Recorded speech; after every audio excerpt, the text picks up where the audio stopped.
While mental disorders may touch all Americans, either directly or indirectly, all do not have equal access to treatment and services. The revolution in science that has led to effective treatments for mental illnesses needs to benefit every American of every race, ethnicity, and culture.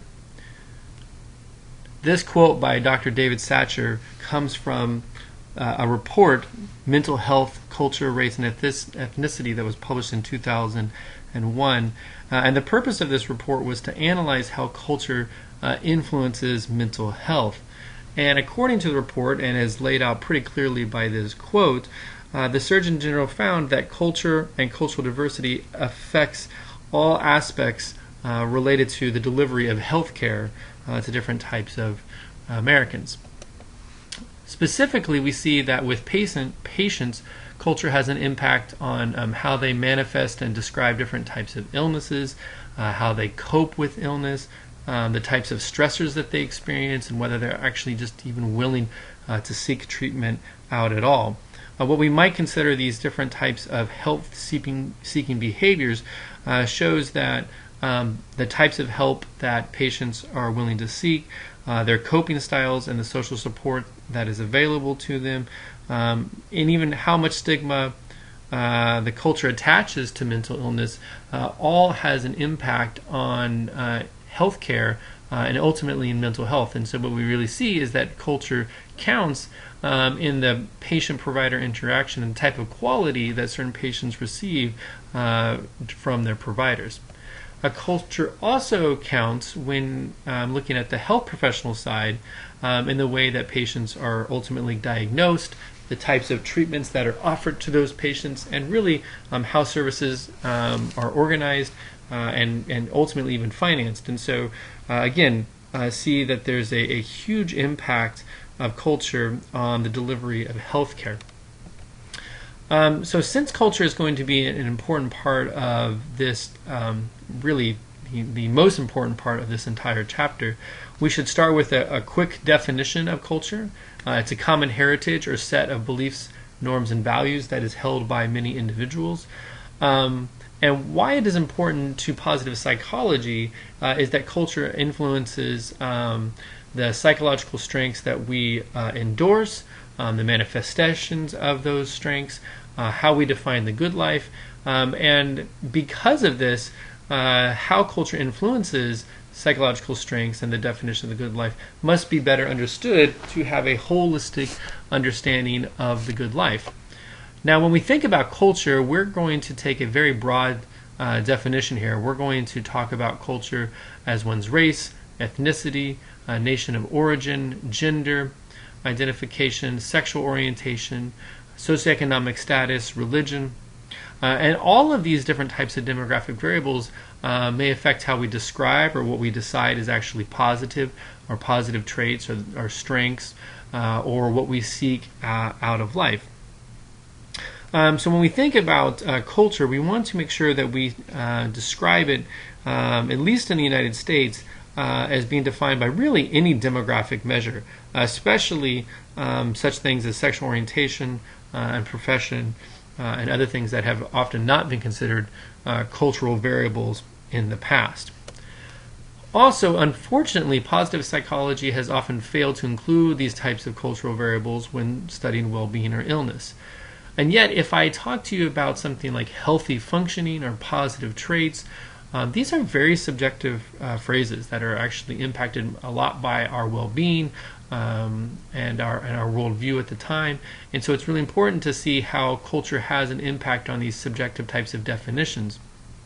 Also, culture counts in that strengths such as resilience and adaptive coping are actually found in all cultures. And these types of strengths may actually buffer people from developing certain types of mental illnesses. And so what we're really going to do here is talk about two real different approaches within cross-cultural positive psychology. The book sort of sides with one. I'd probably side with one as well. I'm going to try and not take a position as to what is the appropriate approach for sort of cross-cultural positive psychology, but describe both of those, and then talk a little bit about the types of studies that have shown cultural differences and hopefully help you come up with what you might think of as the maybe better of the two approaches within cross-cultural positive psychology. So one approach is what we call culturally free. In some ways you might think of this as sort of the universal approach. The idea here would be that individuals have universal human strengths, that they're valued, certain strengths are valued universally, and we can uncover what those universal strengths are, and then we can measure them. We talked a little bit last time about how it's important to take cultural understanding in here, but ultimately that there are some sort of universals. And if you are a culturally free positive psychologist, then what you would argue is that research within positive psychology should transcend culture and really try and find universals.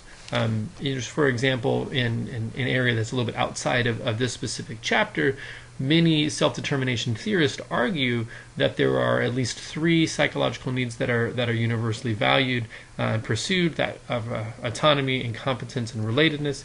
And this would be sort of a culturally free perspective on positive psychology, to try and find those things which we all value and desire and approach. And one of the examples would be that the pursuit of happiness is a value or pursuit that is common across all cultures. There is no culture in which we find a culture saying that they don't want to be happy. So a culturally free positive psychologist would like to say we all want to be happy. That would be a statement that would sort of produce a culturally free perspective. The second perspective is culturally embedded. In many ways, it is considered quite a bit the opposite. In a culturally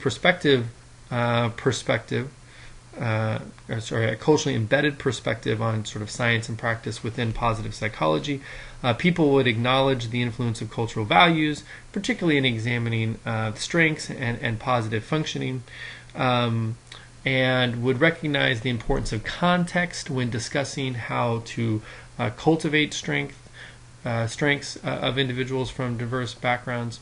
Would note that each culture is likely to define its own virtues, that there probably are a few, if any, universal virtues or strengths or values, and these different types of virtues have an impact on what people define as positive, or really even the appropriate behaviors within any specific type of culture. And in this case, one of the examples might be that specific types of cultural values, like individualism or collectivism, will impact what an individual defines as a strength, or really even as a weakness.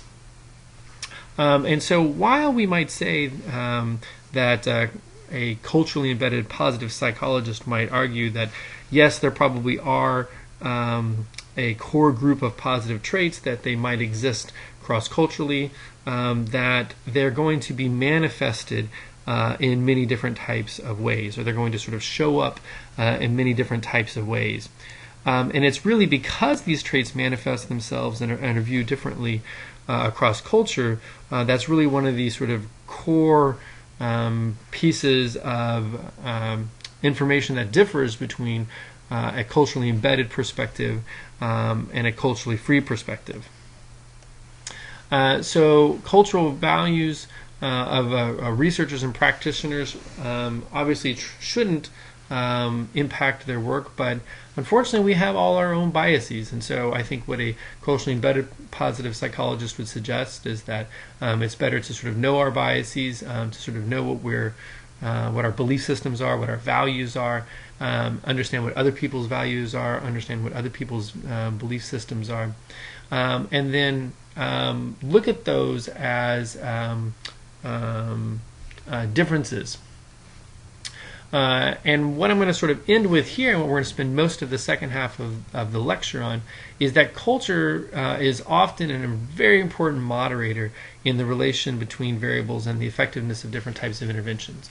In this case, you're going to see a series of studies which have shown that individuals within two different cultures Typically, and certainly this is unfortunate in some ways, typically really comparing Eastern cultures with Western cultures will show that there are differences between the relations between variables and how much certain interventions are actually effective at producing change.